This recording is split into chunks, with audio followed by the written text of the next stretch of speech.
आज हम एनसीईआरटी द्वारा कक्षा 11 के लिए निर्धारित पाठ्य पुस्तक के पाठ 13 के तीसरे भाग का अध्ययन करेंगे। इस भाग में हम एल्कीन के निर्माण की विधियां, एल्कीन के भौतिक एवं रासायनिक गुणों के बारे में जानेंगे। इसके पहले दो भाग में हम संतृप्त हाइड्रोकार्बन यानी एल्केन एवं एल्कीन के नामकरण एवं समावयवता के बारे में पढ़ चुके हैं। तो आइए शुरू करते हैं। एल्कीन का विरचन यानी एल्कीन को बनाने की विधियां। यहाँ हम 4 विधियों का अध्ययन करेंगे। पहला है एल्काइनों से, दूसरा एल्किल हैलाइडों से, तीसरा सन्निध यानी विसिनल डाइहैलाइड से और चौथा है एल्कोहलों के अम्लीय निर्जलन यानी एसिडिक डिहाइड्रेशन से। पहली विधि एल्काइनों से है। इसमें एल्काइनों का आंशिक हाइड्रोजनीकरण कराया जाता है। एल्काइनों के आंशिक अपचयन से एल्कीन बनाई जाती है। सल्फर जैसे विषाक्त यौगिकों द्वारा निष्क्रियत पैलेडीकृत चारकोल को, जिसे लिंडलार अभिकर्मक कहते हैं, द्वारा आंशिक अपचयन करवाने पर समपक्ष एल्कीन यानी सिस एल्कीन प्राप्त होती है। उत्प्रेरकीय विष नहीं लें तो एल्केन बन जाते हैं। यदि अपचयन के लिए हम सोडियम और लिक्विड अमोनिया लेते हैं तो विपक्ष यानी ट्रांस एल्कीन प्राप्त होती है, जैसा आप यहाँ देख रहे हैं। तो याद रखिएगा कि जब पैलेडियम कार्बन लेते हैं, चारकोल लेते हैं, तो सिस एल्कीन प्राप्त होती है, और जब सोडियम द्रव अमोनिया लेते हैं और एल्काइन का अपचयन कराते हैं तो ट्रांस एल्कीन प्राप्त होती है। ये देखिए, एथाइन से एथीन प्राप्त हो रही है, प्रोपाइन से हमें क्या मिलेगा? प्रोपीन प्राप्त होगी, क्योंकि ये आंशिक अपचयन हम करवा रहे हैं। दूसरी विधि है एल्किल हैलाइडों से। एल्किल हैलाइड को अल्कोहलिक पोटाश यानी इथाइल अल्कोहल में पोटेशियम हाइड्रोक्साइड के साथ गर्म करवाया जाता है, तो हैलोजन अम्ल के विलोपन होने से यानी HCl के विलोपन से या HX के विलोपन से एल्कीन बनती है। यह अभिक्रिया विहाइड्रो हैलोजनीकरण कहलाती है। इसमें बीटा कार्बन से हाइड्रोजन परमाणु का विलोपन होता है, इसलिए इसे बीटा विलोपन कहते हैं। ये बीटा कार्बन है, इस पर जो हाइड्रोजन है वो विलोपित हो रहा है X के साथ में, इसलिए इसको बीटा विलोपन कहते हैं। हैलोजन परमाणु की प्रकृति तथा एल्किल समूह अभिक्रिया की दर निर्धारित करते हैं। यदि हैलोजन समूह, हैलोजन परमाणु आयोडीन है तो उसकी क्रियाशीलता ज़्यादा होती है ब्रोमीन की अपेक्षा, और ब्रोमीन की क्रियाशीलता क्लोरीन की अपेक्षा अधिक होती है। इसी प्रकार यदि एल्किल समूह तृतीयक है तो उसकी क्रियाशीलता अधिक होती है द्वितीयक की अपेक्षा, और द्वितीयक की क्रियाशीलता अधिक होती है प्राथमिक की अपेक्षा। ये आप देख रहे हैं, अल्कोहलिक केवच से जब क्रिया कराई जा रही है इथाइल क्लोराइड की, तो वी हाइड्रो हैलोजनीकरण हो रहा है और एल्कीन प्राप्त हो रही है। यहाँ पर इस उदाहरण में देखिए आप, 2 क्लोरोब्यूटेन का जब करवाया जा रहा है वी हाइड्रो हैलोजनीकरण, तो 1 ब्यूटीन और 2 ब्यूटीन दोनों बन सकती है, क्योंकि इसमें विलोपन इस बीटा हाइड्रोजन का भी हो सकता है और इस बीटा हाइड्रोजन का भी हो सकता है। 2 बीटा हाइड्रोजन होने से दोनों तरफ विलोपन होकर के 1 ब्यूटीन और 2 ब्यूटीन दोनों उत्पाद बनते हैं। तीसरा है विसिनल डाइहैलाइडों से।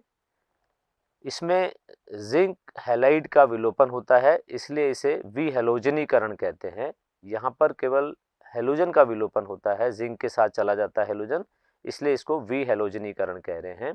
और इस प्रकार से विसिनल डाइहैलाइड से भी हम एल्कीन प्राप्त कर सकते हैं। एल्कोहलों के अम्लीय निर्जलन से एल्कोहलों को सांद्र सल्फ्यूरिक अम्ल के साथ गर्म करने पर जल के एक अणु का विलोपन होता है, जिससे एल्कीन बनती है। चूंकि अम्ल की उपस्थिति में एल्कोहल अणु से जल का एक अणु विलोपित होता है, अतः इस अभिक्रिया को एल्कोहलों का अम्लीय निर्जलीकरण कहा जाता है। हाइड्रोजन परमाणु बीटा स्थिति से विलोपित होता है। ये देखिए, बीटा स्थिति से हाइड्रोजन विलोपित हो रहा है, इसलिए इसे बीटा विलोपन कहते हैं। एल्कोहलों के निर्जलीकरण की सुगमता का जो घटता हुआ क्रम है वो तृतीयक से कम होता है द्वितीयक का, द्वितीयक से कम होता है प्राथमिक का। इस उदाहरण में आप देख रहे हैं कि ये प्रोपेनॉल है, इसमें जल का विलोपन होने से प्रोपीन प्राप्त हो रही है, तो ये भी बीटा विलोपन है। हमने देखा कि हम 4 विधियों से एल्कीन का निर्माण कर सकते हैं। पहला एल्काइन का आंशिक हाइड्रोजनीकरण, दूसरा हमने देखा एल्किल हैलाइड का विहाइड्रोहेलोजनीकरण, तीसरा हमने देखा विसिनल डाइहैलाइड्स का विहेलोजनीकरण और चौथा एल्कोहल्स का निर्जलीकरण। इस प्रकार हम एल्कीन का निर्माण कर सकते हैं। एल्कीन के गुणधर्म, हम दो प्रकार के गुणधर्म पढ़ते हैं, भौतिक और रासायनिक। पहले बात करते हैं हम भौतिक गुणधर्म की। इसके प्रथम 3 सदस्य गैस हैं, अगले 14 सदस्य द्रव हैं और उससे अधिक कार्बन संख्या वाले सदस्य ठोस हैं। एल्कीन में रंग और गंध की बात करें तो एथीन रंगहीन तथा हल्की मधुर सुगंध वाली गैस है। अन्य सभी एल्कीन रंगहीन और गंधहीन होती हैं। विलयता, एल्कीन जल में अविलय होता है परंतु कार्बनिक विलायकों जैसे बेंजीन, पेट्रोलियम ईथर में विलय होती है। ध्रुवीय प्रकृति में अंतर के अलावा एल्कीन भौतिक गुणधर्मों में एल्केन से समानता दर्शाती हैं।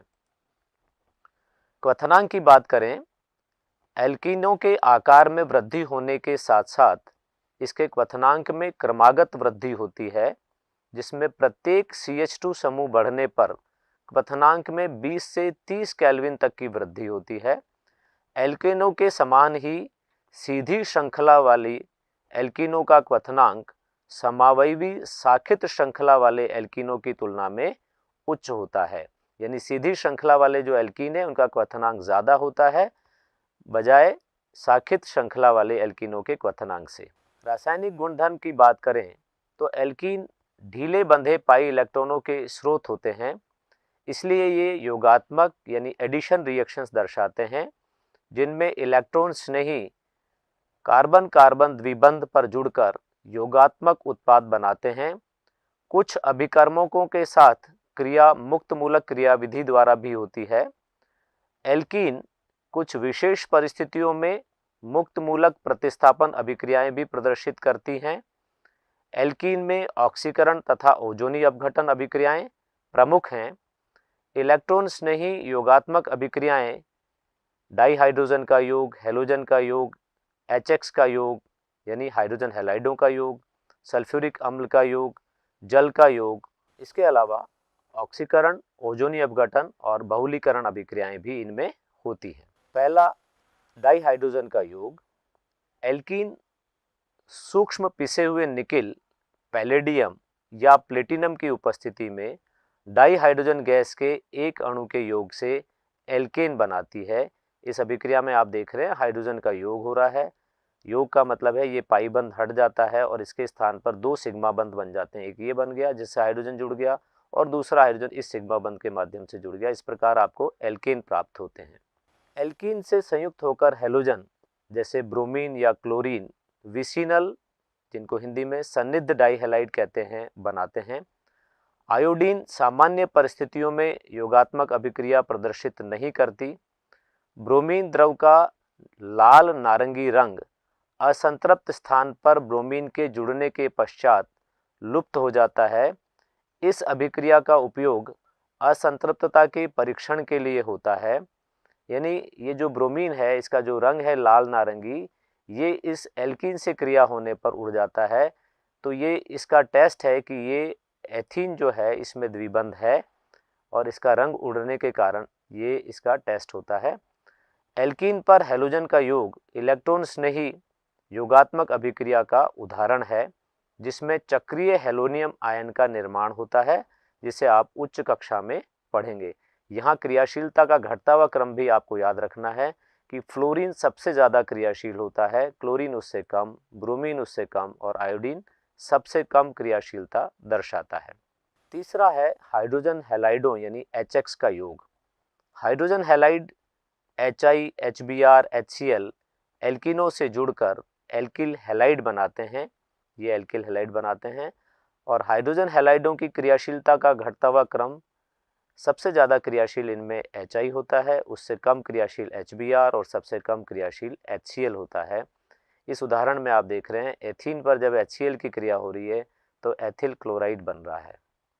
अब ये जो योग होता है ये सम्मित और असम्मित एल्कीनों में अलग अलग प्रकार से होता है। सम्मित एल्कीनों में HBr का योग कराते हैं तो वो इलेक्ट्रॉन स्नेही योग जो है उसमें जैसे H इधर जुड़ गया, Br इधर जुड़ गया, इसका उल्टा भी हो सकता था, H इधर जुड़ जाता और Br इधर जुड़ जाता, एक ही बात है, प्रोडक्ट समान बनता है।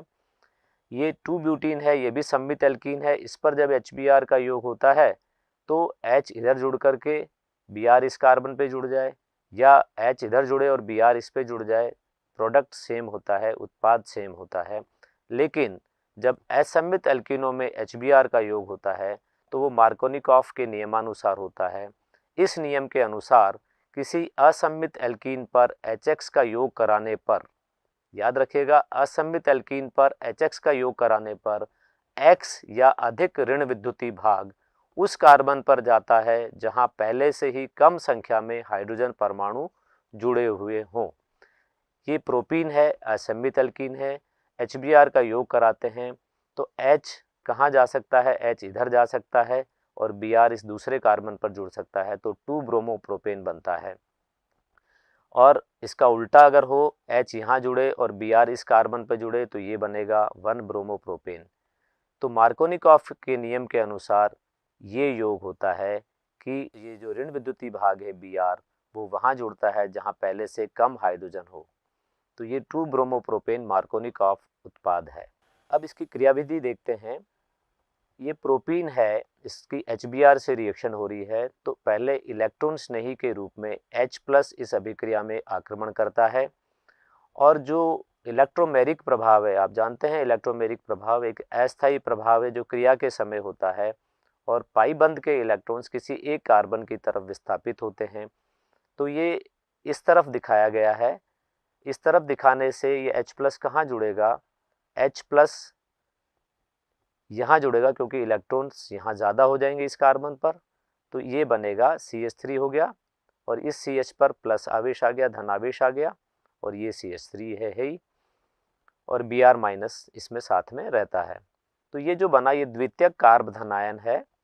अगर इसके विपरीत होता तो क्या होता, एक प्राथमिक कार्ब धनायन बनता क्योंकि उसमें H कहाँ जुड़ रहा है, H यहाँ जुड़ता और धनावेश कहाँ आता, इस कार्बन पर आता।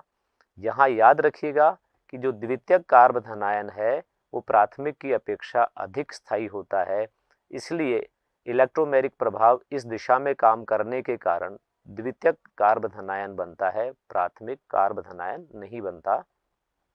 ये जो इलेक्ट्रोमेरिक प्रभाव इस दिशा में काम क्यों करता है, ये प्रश्न उठता है। तो इसका कारण ये है कि ये जो CH3 है इसका +I प्रभाव इस तरफ काम करता है दूसरे कार्बन की तरफ, इसलिए ये इलेक्ट्रोमेरिक प्रभाव इस दिशा में काम करता है, इसके विपरीत काम नहीं करता। अब Br- जो आपके पास में है वो द्वितीयक कार्ब धनायन पर इस प्रकार से जुड़ जाता है और 2 ब्रोमोप्रोपेन के रूप में मुख्य उत्पाद प्राप्त होता है। प्रति मार्कोनिकॉफ योग या परऑक्साइड प्रभाव या खराश प्रभाव, जब परऑक्साइड की उपस्थिति में HBr का योग कराते हैं तो 1 ब्रोमोप्रोपेन मुख्य उत्पाद बनता है, जबकि मार्कोनिकॉफ नियम जो अभी आपने देखा उसमें 2 ब्रोमोप्रोपेन मुख्य उत्पाद था। यहाँ कंडीशंस बदल गई हैं, अभिक्रिया की परिस्थितियाँ बदल गई हैं, HBr का योग आप करवा रहे हैं, लेकिन याद रखिएगा कि जब परऑक्साइड की उपस्थिति में करवाते हैं तो योग मार्कोनिकॉफ नियम के विपरीत होता है और ये क्रिया मुक्त मूलक क्रियाविधि से संपन्न होती है, इसलिए इसे मुक्त मूलक योग भी कहते हैं। ये जो परऑक्साइड होता है डाई एसिल परऑक्साइड है, ये देख रहे हैं आप डाई एसिल परऑक्साइड, ये होता है डाई एल्किल परऑक्साइड और अगर R यहाँ पर C6H5 लें तो इसे हम कहते हैं बेंजोइल परऑक्साइड। तो ये अभिक्रिया को शुरू करता है और मुक्त मूलक क्रियाविधि से ये अभिक्रिया संपन्न होती है। क्रिया को शुरू करने वाले पद अगर आप देखें तो उसमें ये जो बेंजोइल परऑक्साइड या एसिल परऑक्साइड है, डाई एसिल परऑक्साइड इसको बोलते हैं, इसमें इस परऑक्साइड बंध का समांश विखंडन होने से 2 एसिल मुक्त मूलक बनते हैं।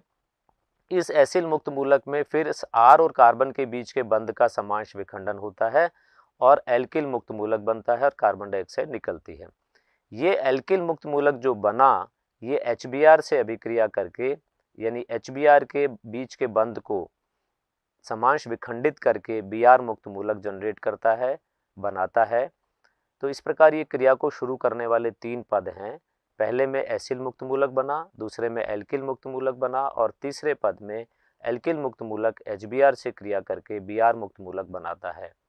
क्रिया को सतत रखने वाले पद, इनमें जो Br मुक्त मूलक बना था वो अपने क्रियाकारक प्रोपीन से क्रिया करता है और इसके जो पाई बंध के इलेक्ट्रॉन्स हैं उनका समांश विखंडन होता है। एक इलेक्ट्रॉन इस कार्बन पर चला गया और एक इलेक्ट्रॉन इस कार्बन पर चला गया। जो इलेक्ट्रॉन इस कार्बन पर गया है वो इस Br के इलेक्ट्रॉन के साथ मिलके एक बंध बना लेता है। तो इस प्रकार Br यहाँ जुड़ जाता है और ये मुक्त मूलक कहाँ रह जाता है, इस कार्बन पर रह जाता है, बीच वाले कार्बन पर। ये कौन सा मुक्त मूलक है, ये द्वितीयक मुक्त मूलक है। अगर इसका उल्टा होता, इसका विपरीत होता, Br यहाँ जुड़ जाता तो प्राथमिक मुक्त मूलक बनता जो कम स्थायी होता है। जैसा आपने अभी देखा था, द्वितीयक कार्बोनियम आयन स्थायी होता है प्राथमिक की अपेक्षा, वैसे ही द्वितीयक मुक्त मूलक भी स्थायी होता है प्राथमिक मुक्त मूलक की अपेक्षा। तो ये जो द्वितीयक मुक्त मूलक इसमें बना है ये फिर HBr का समांश विखंडन करता है और इस प्रकार हमारा ये उत्पाद बनता है 1 ब्रोमोप्रोपेन और Br मुक्त मूलक। ये क्रिया को सतत रखने वाले पद हैं, ये निरंतर जारी रखती है। Br जो बना वो प्रोपीन से रिएक्शन करके ये द्वितीयक मुक्त मूलक बनाता है, ये द्वितीयक मुक्त मूलक HBr से क्रिया करके Br मुक्त मूलक बनाता है। इस प्रकार ये चेन रिएक्शन शुरू होती है। अब क्रिया को समाप्त करने वाले पद, इनमें ये दोनों जो मुक्त मूलक बने हैं ये 3 प्रकार से क्रिया को समाप्त कर सकते हैं। या तो ये दोनों मूलक आपस में क्रिया करके ये बना देते हैं उत्पाद, या ये समान मुक्त मूलक दो आपस में मिल जाएं और ये बना दें, और 2 Br मुक्त मूलक मिल जाएं और Br2 बना दें। इस प्रकार ये क्रिया का समापन होता है। तो ये मुक्त मूलक क्रियाविधि द्वारा अभिक्रिया संपन्न होती है। तो याद रखिएगा, परऑक्साइड प्रभाव यानी परऑक्साइड की उपस्थिति में केवल HBr का योग होने पर ही मार्कोनिकॉफ नियम के विपरीत योग होता है, जिसको प्रति मार्कोनिकॉफ नियम के अनुसार कहा जाता है। अब प्रश्न उठता है, परऑक्साइड प्रभाव HCl तथा HI नहीं दर्शाते हैं, क्यों?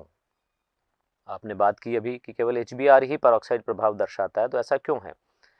तो यहाँ देखिएगा आप, ये इनके बंध सामर्थ्य है। HCl का बंध सामर्थ्य सर्वाधिक है, इससे कम HBr का है और HI का सबसे कम है। तो HX बंध सामर्थ्य का जो ये क्रम है ये इंगित करता है कि उच्च बंध ऊर्जा के कारण HCl बंध C6H5 मुक्त मूलक से विदलित नहीं हो पाता, यानी इसका समांश विखंडन नहीं हो पाता। जबकि ये जो दुर्बल बंध है इसका समांश विखंडन आसानी से हो जाना चाहिए और आयोडीन मुक्त मूलक बनता है। तो जो आयोडीन मुक्त मूलक बनता है वो बड़े आकार का होने के कारण आपस में मिल करके आयोडीन बना देता है, I2 बना देता है। तो वो द्विबंध पर जुड़ने के बजाय क्या बना देता है, आयोडीन अणु बना देता है।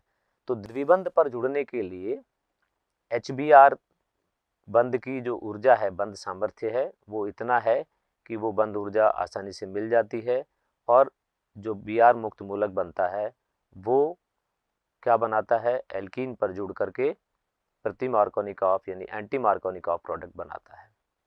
एक प्रश्न है, हेक्स 1ईन की HBr के साथ परऑक्साइड की अनुपस्थिति में तथा परऑक्साइड की उपस्थिति में संकलन अभिक्रिया यानी योगात्मक अभिक्रिया से प्राप्त उत्पादों के IUPAC नाम दीजिए।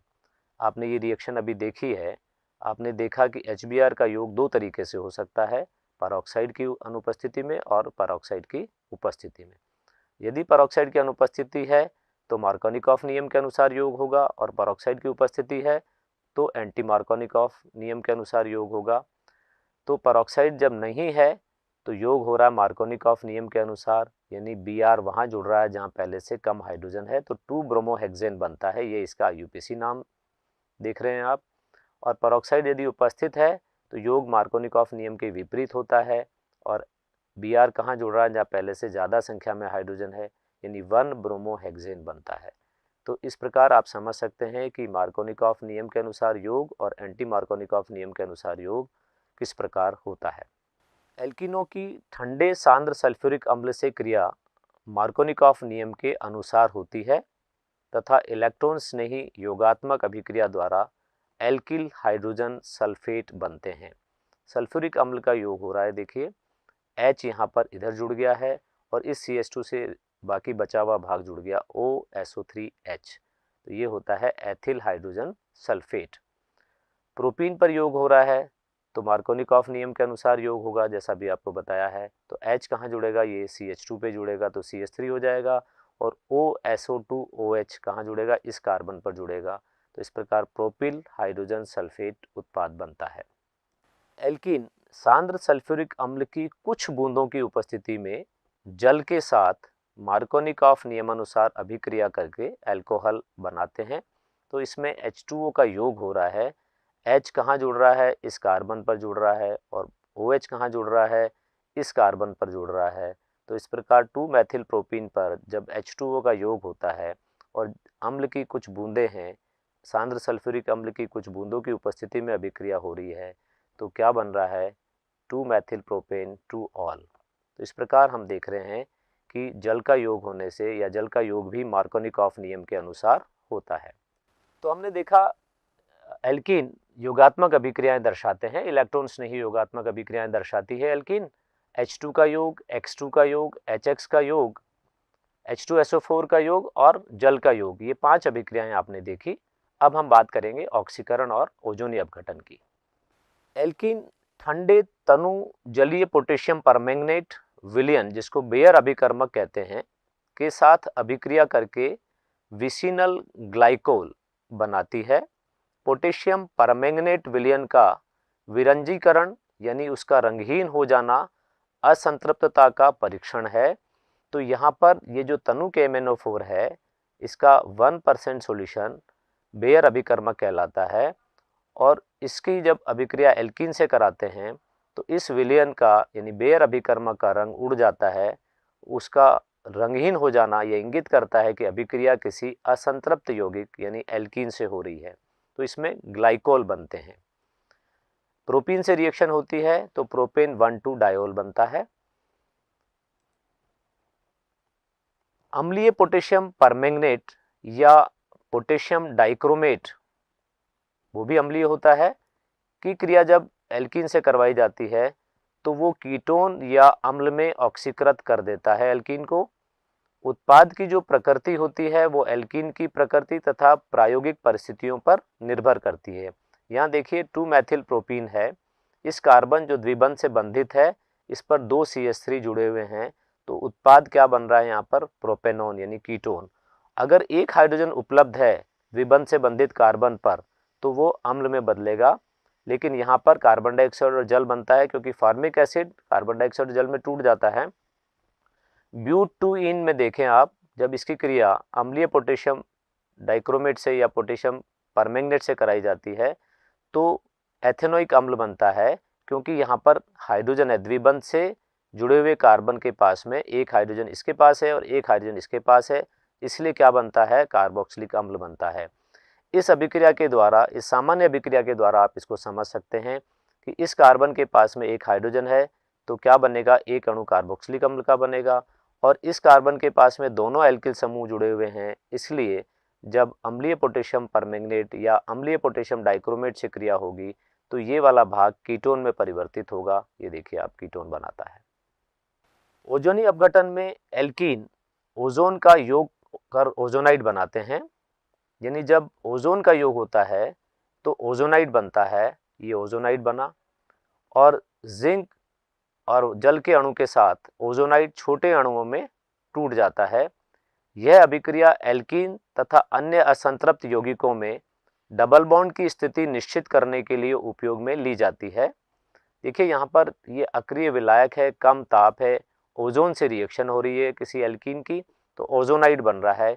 ओजोनाइड कैसे बन रहा है कि यहाँ देखिए कार्बन और कार्बन के बीच में अब कोई बंध नहीं है, ओजोन इस प्रकार से तीनों ओजोन के ऑक्सीजन परमाणु जुड़ गए हैं, ये ओजोनाइड कहलाता है। और जब इसका जिंक और जल के साथ क्रिया कराई जाती है तो ये H2O2 के रूप में निकल जाता है ऑक्सीजन, और यहाँ पर इस कार्बन ऑक्सीजन के बीच में द्विबंध देखेंगे आप, और इसके बीच में भी द्विबंध है, ये देखिए, तो 2 कार्बोनिल यौगिकों में बट जाता है ये, तो एक भाग इसका अलग हो जाएगा कार्बन इसको लेकर के, दूसरा भाग ये वाला अलग हो जाएगा, तो 2 कार्बोनिल यौगिक बनेंगे। अब यहाँ पर जो यहाँ जुड़ा हुआ होगा एल्कीन में वही यहाँ पर होगा। तो आप इसमें अगर आपसे पूछा जाता है कि एक एल्कीन ओजोनी अपघटन कराने पर एसिटाल्डिहाइड और फॉर्मेल्डिहाइड बनाता है तो उस एल्कीन का नाम बताइए, तो एसिटैल्डिहाइड बनाता है, इसका मतलब ये देखिए एसिटैल्डिहाइड है और मेथेनेल है यानी फॉर्मेल्डिहाइड है, तो यहाँ पर CH3 होगा और एक H है तभी एल्डिहाइड बनेगा। यहाँ पर दोनों H है तभी फॉर्मेल्डिहाइड बनेगा। तो अल्टीमेटली जब प्रोपीन तक आप पहुँचेंगे, मतलब जब एल्कीन पर पहुँचेंगे तो वो क्या होगा, वो प्रोपीन होगा। तो प्रोपीन का ओजोनी अपघटन कराएंगे तो प्रोपीन ओजोनाइड बनता है और प्रोपीन ओजोनाइड की जिंक और जल से क्रिया कराने पर एथेनेल और मैथेनेल बनते हैं। अब इसकी देखें आप 2 मेथिल प्रोपीन का जब ओजोनी अपघटन कराते हैं तो यहाँ से 2 टुकड़े करने हैं, यहाँ से ये टूट जाता है अणु। एक कार्बोनिल यौगिक जो बनेगा वो क्या होगा, एसीटोन होगा, कीटोन होगा। दूसरा जो बनेगा वो क्या होगा, फॉर्मेल्डिहाइड होगा। तो अगर आपको ये दिया जाता है उत्पाद और आपसे एल्कीन पूछा जाता है तो आप ये देखिए कि कार्बोनिल कार्बन से कौन से 2 समूह जुड़े हुए हैं। यहाँ 2 मैथिल समूह जुड़े हुए हैं, 2 मैथिल समूह यहाँ जोड़ दीजिए। यहाँ पर कार्बोनिल समूह से 2 H जुड़े हुए हैं, यहाँ 2 H जोड़ दिया आपने। तो इस प्रकार आप एल्कीन पर पहुँच सकते हैं कि कौन से एल्कीन का ओजोनी अपघटन कराने पर एसीटोन और फॉर्मेल्डिहाइड बन रहा है। बहुलीकरण, आप पॉलीथीन की थैलियाँ तथा पॉलीथीन शीट से परिचित हैं। अधिक संख्या में एथीन अणुओं का उच्च ताप, उच्च दाब तथा उत्प्रेरक की उपस्थिति में संकलन करने से पॉलीथीन प्राप्त होती है। इस प्रकार प्राप्त वृहद अणु यानी बड़े अणु बहुलक कहलाते हैं। इस अभिक्रिया को बहुलकीकरण या बहुलकन कहते हैं, इंग्लिश में कहते हैं इसको पॉलीमराइजेशन। सरल यौगिक जिनसे बहुलक प्राप्त होते हैं एकलक कहलाते हैं। बहुलकों का उपयोग प्लास्टिक के थैले, निष्पीडित बोतल, रेफ्रिजरेटर डिश, खिलौने, पाइप, रेडियो तथा टीवी कैबिनेट आदि के निर्माण में किया जाता है। पॉलीप्रोपीन का उपयोग दूध के कैरेट, प्लास्टिक की बाल्टियां तथा अन्य संचलित यानी मोल्डेड वस्तुओं के उत्पादन के लिए किया जाता है। हालांकि अब पॉलीथीन तथा पॉलीप्रोपीन का वृहत उपयोग यानी बहुत ज़्यादा उपयोग होना हमारे लिए एक चिंता का विषय बन गया है।